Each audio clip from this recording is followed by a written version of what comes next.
Welcome back to our show, Dewan Pundit Indonesia, English version, without Conchita, without Aldi, just the three of us. And we've been three of us. OG. We can make it. We can make it. We can make it. If only I can read all of these stuff. Been given to me. My eyes are playing tricks.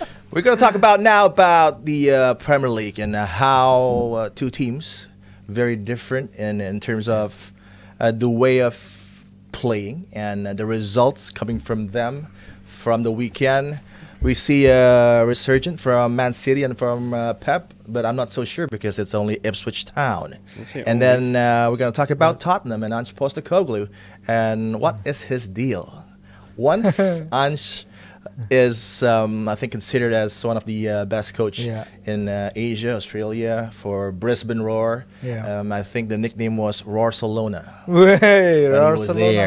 When he was there and dominating the A-League. With Patrick Kluivert. With Kluivert as his assistant for just a bit. 3 matches. And after that, Kluivert maybe got bored living in Australia, and he was like, "What is this, Brisbane? Bushwhackers everywhere." Now to the serious part. Good one. Portman Road, Ipswich Town, considered to be a tricky game. Man City coming in with a record of 1 win in 10 away matches. And then what happened next is, after that Omari Hutchinson chance, Ipswich went downhill. City went to dominate. And from that left side, all the magic happened with Kevin De Bruyne, with Jeremy Doku, dominating Ben Johnson, the poor guy. And it becomes problematic. And then they come up with a massive win at Portman Road. But is that considered enough for City? Is that considered to be the match for them to rebound be match reconsidered as a team that has found their way back in the Premier League? Yeah, I think coming to Portman Road, we know how McKenna set up his team. I think with what happened to City in the past few games, that the weaknesses of the City team is when teams drive into the heart of their defense. But they manage it better. They manage it great, actually, especially after that Hutchinson chance. They don't create anything. City can dominate them, can show them how it's done, scoring half a dozen. I think with Phil Foden's form coming in, I think it's one of the keys. He scored 6 in 6, I think, and it's 5 in the last 3 in the Premier League.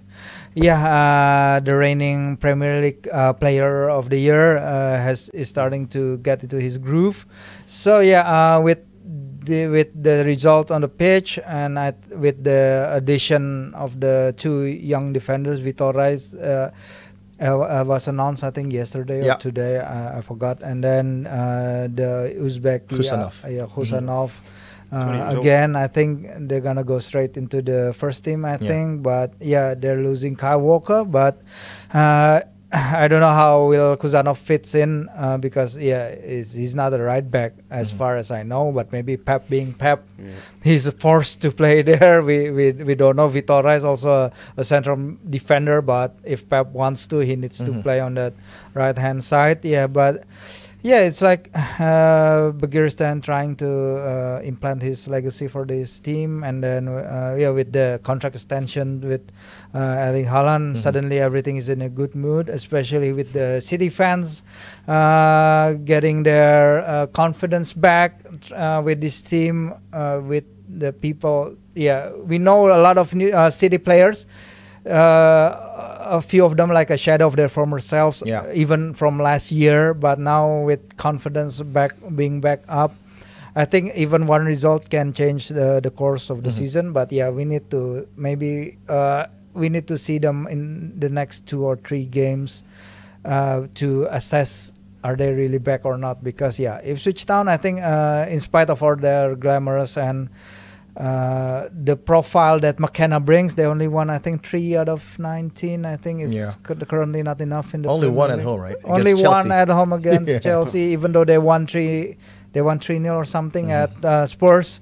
Everybody wins. Everybody wins except Manchester United. So that's great for Man City fans also. And one fact, Wolverhampton playing very bad couple of games. Yeah. The only 2 games they won is against Manchester United and Tottenham. Just to put that in, sliding it in. And the feel-good factor, Kiko, with the contract extension, 9.5 years of Erling Haaland. That is a commitment. I think he'll play until the end of his career. And that's putting doubt on the charges coming in for City. So that's why I think PSR is no more in the Premier League. That's over. The FA and the Premier League should do better. If they want to enforce something, they have to make it sure that it's airtight. It's enforced, or if not, then the likes of Forest, Leicester City, Man City will go away with it again. Scot-free. Yeah. And what do you think about the feel good, about Haaland extending, about the form of Phil Foden? Now players coming back in to the side. Ruben Dias is an important piece in that back line, the leader. And now Ederson, of course, playing again after that howler from Stefan Ortega at the GTAC community. Everything is looking quite sprightly, but again, it's only Ipswich. When can we take City seriously? And I hope they will try and make it difficult for Liverpool, but I think it's a bit too late, right? Well, I think it's a bit too late for Liverpool. Yeah, I agree. It's top 5 teams in the Premier League. You don't want to count anything off. You can bottle the rest of the games for Liverpool, and then City can win everything. But no, I agree with Virzi with about it's too early to judge how good they are based on this Ipswich game. And frankly speaking, they haven't really played top and consistent team in the Premier League since this so-called bounce back. Again, it's good to see KDB coming back again with a good form, providing assists from the left side, wherever you want, and he's mainly playing on the left side, as we can see. But yeah, with Haaland's 9.5 year. Was it 9.5 or 9 years? I think 2034. Yeah. All right. Either way, 9.5-ish. It's sort of written in the stars about him being a City legend already. He was playing 2 good seasons, and the rest of the season is right now. We'll see how it is. But yeah, if it's anybody at this team at the moment, it's definitely Erling Haaland, because he's the star. And how that impacts the team, I'm not so sure at the moment. But I think if it's anybody, it's Pep to transform a team that's not doing well to doing well. Phil Foden as well, reigning Premier League Player of the Year. He had an awful start of the season. Starting to click now, and that's because of Southgate. No comment. But we'll see. We'll see how it is, because I think we've got a lot of depth at the moment. It's just missing Rodri and John Stones, if I'm not mistaken. Well, not just for Rodri, because of how big of a player he is and what he impacts the Man City squad.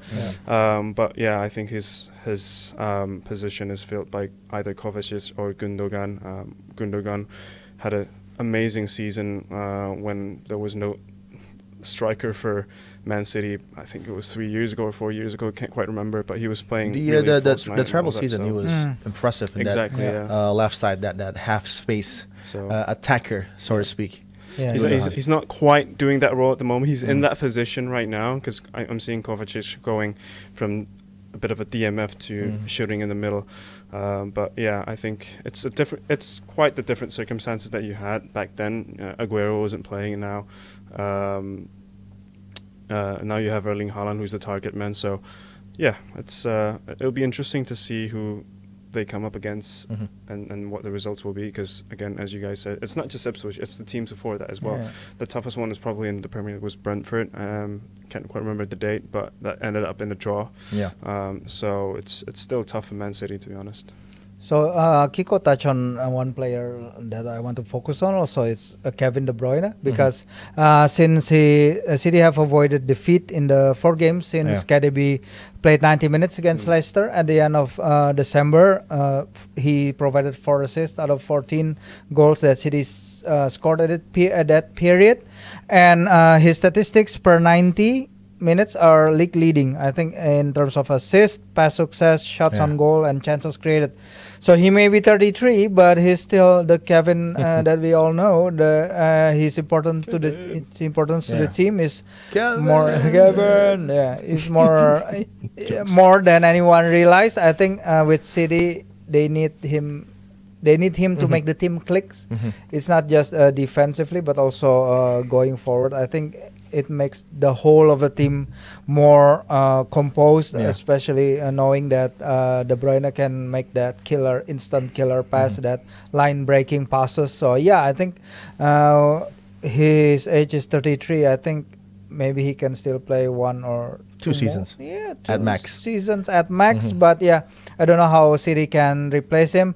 Echeverry is there, another player from the Under-17 World Cup. But still young, still raw. Very young, still very raw. But maybe with Kevin playing like he is now, Echeverry can be his understudy for the next 1 or 2 seasons. But yeah, big shoes to fill when Kevin decided to retire. Kiko touched on rebuilding, and like Haaland, Pep has extended his contract, and he says that he wants to be part of this rebuild and trying to get City to where they belong again, trying to challenge for the title. They slip up very, very, I don't know, maybe shockingly this season.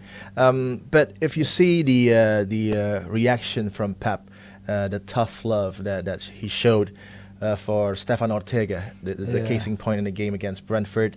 This is not the first time he has done it. Joshua Kimmich was one before that, playing for Bayern München. But Pep, as we look at his CV and the way things are shaping up along his career, he is never part of a rebuild, surprisingly. Barcelona, he walked away, and then Bayern München the same.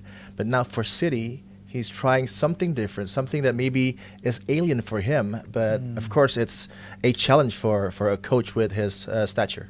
Yeah, because he held onto that Bella Goodman philosophy of never work more than 3 years in a club. I wish we can do that. Never worked for 3 years. No, you cannot, man. You're cursed to be on that. It's a curse. It's a curse. That seed is a curse. Yeah, 9 years, uncharted territory.